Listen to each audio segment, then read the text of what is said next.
All right, so you've all seen skeletal tracking in the first version of Kinect. This is the next generation.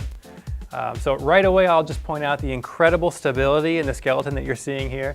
And as Bee's moving back and forth and moving all around, you can see how accurately we're representing the motions that she's doing.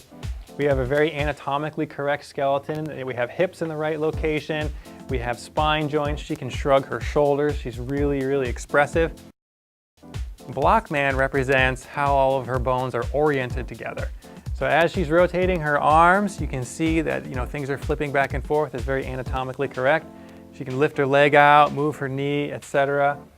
And we have really realistic representation of what's happening at the physiological level. So fantastic real-time understanding of what's going on.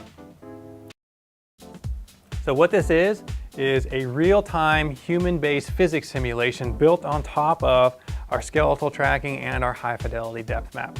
The colors represent the actual force that she's feeling in the various joints and muscles. So green being none and red being the most. So as she's going from one foot to the other, you can see that the intensity is being displayed for what she's experiencing in her own body. And that's the ability to detect heart rate.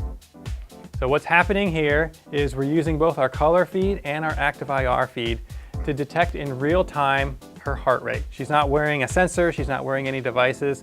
We're actually detecting her pulse in her face. So what happens is, as your heart beats, there's fluctuations in color and intensity in your skin that are imperceptible to the human eye, but that we're able to pick up with the Kinect sensor and the Xbox One hardware. So you can see, the different graphs kind of representing, what's going on just with her pulse. So this is our player info. And you can see, B is, guest number 2. And I'll point out expressions right away. Right now she has a neutral expression. I can get you to smile for me. Thank you. So she's toggling between happy and neutral. So we're able to detect in real time, is she happy, is she not? Which is, really powerful, fantastic information. Engagement's another great one. When she's looking at the screen, she's engaged. If I can get you to look away, now she's no longer engaged.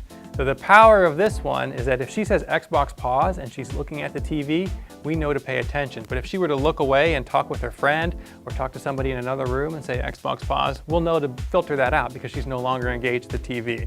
So, true analog human understanding is what we have going on here. Controller too, so we could kind of play this game all day. But right now,